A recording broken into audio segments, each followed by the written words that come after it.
जय माता दी। दोस्तों आप लोग कैसे हैं? आई होप आप सब ठीक होंगे। तो दोस्तों आप लोगों को तो पता है कि 15 अक्टूबर से नवरात्रि शुरू हो रहे हैं, तो ये वीडियो उसी के ऊपर है। मुझे ये वीडियो काफ़ी अच्छी लगी तो मैंने सोचा कि मैं अपने दोस्तों के साथ शेयर करूँ। तो इसमें काफ़ी बारीकी से समझाया गया है छोटी छोटी बात जो हमारे लिए काफ़ी यूज़फुल होने वाली है।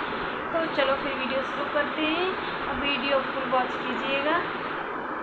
है दोस्तों, इस बार नवरात्रि पूरे 9 दिनों तक मनाई जाएगी ना, एक भी दिन कम न ज्यादा।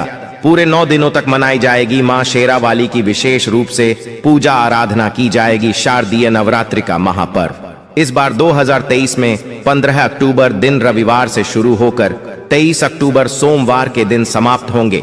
ऐसे में शारदीय नवरात्रि पर माता दुर्गा की कृपा पाने के लिए कलश स्थापना का शुभ मुहूर्त है 15 अक्टूबर को दिन में 11:44 से दोपहर 12:28 तक कलश स्थापना का शुभ मुहूर्त रहेगा।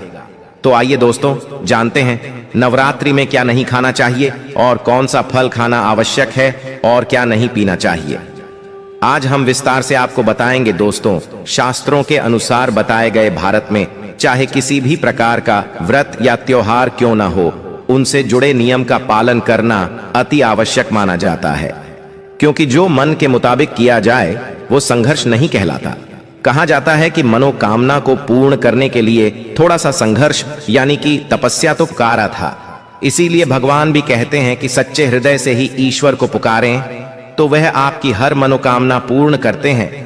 कई लोग ऐसे हैं जो भगवान के सामने घंटों पूजा पाठ करते हैं तथा रोते हैं, फिर भी भगवान उनकी कभी नहीं सुनता। दरअसल जब आप सच्चे मन से ईश्वर को पुकारते ही नहीं हैं तो भला वह आपकी पुकार कैसे सुनेंगे। दोस्तों ये तो थी वो बातें जो भक्त और भगवान के बीच की है। अब हम जानते हैं नवरात्रों के दौरान क्या नहीं खाना चाहिए और क्या नहीं पीना चाहिए और कौन सा फल खाने से व्रत संपूर्ण और सफल हो जाता है। नवरात्रि के दिन से जरूर खाना चाहिए फल। शास्त्रों में बताया जाता है कि भगवान के भोग में सेब आदि जरूर अर्पित किया जाता है। अगर आपका व्रत है तो आपको सेब जरूर खाना चाहिए। केला, पपीता, तरबूज और मीठे अंगूर जरूर खाना चाहिए। इन फलों से व्रतधारी को शक्ति मिलती है और व्रत संपूर्ण हो जाता है। शास्त्रों में बताया जाता है कि नवरात्रों के दिनों में सीताफल जरूर खाना चाहिए। सीताफल खाने से बीमारियां हैं जो खत्म हो जाती है। माना जाता है कि नवरात्रों के दिनों में सीताफल का घर में प्रवेश होना बड़ा ही शुभ माना गया है।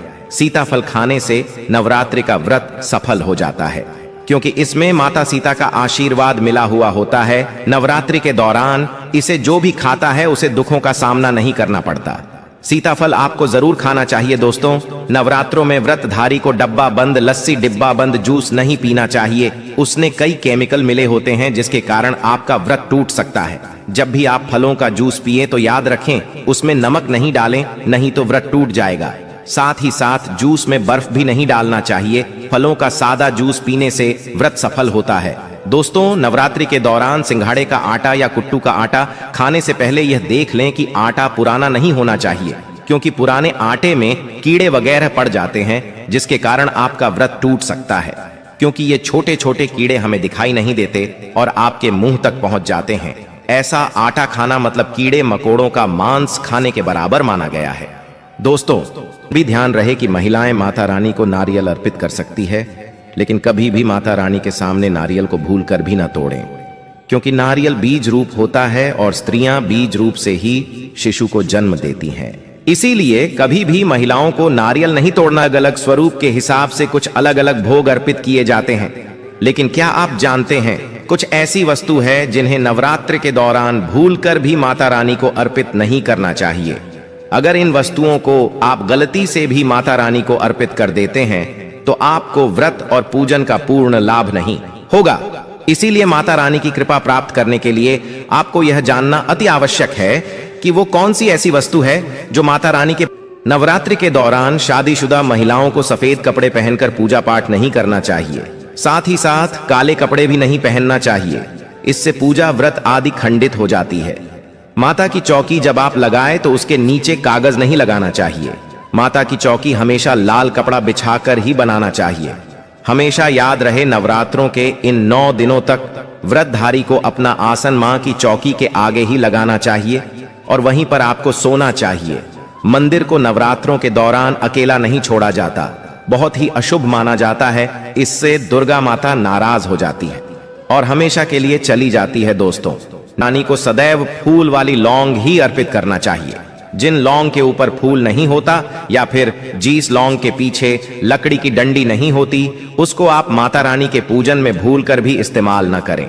फूल वाले लौंग को ही पूर्ण माना जाता है और माता रानी के पूजन में कोई भी अपूर्ण वस्तु, कोई भी खराब वस्तु या टूटे हुए अक्षत इस्तेमाल नहीं करना चाहिए। इसीलिए सदैव पूजन में फूल वाली लौंग का ही इस्तेमाल करें। माता रानी को भूलकर भी तुलसी के पत्ते या दूर्वा अर्पित न करें। माता रानी को सफेद फूल भी अर्पित न करें। माता रानी को सदैव लाल रंग के फूल अर्पित करने चाहिए। लाल रंग के फूल माता रानी को अति प्रिय है। खासकर माता को गुड़हल और कमल के फूल अति प्रिय है। शास्त्रों में बताया जाता है कि घर में माता रानी की 2 या 3 मूर्तियां या फोटो नहीं होने चाहिए। इस बात का भी आप विशेष ध्यान रखें।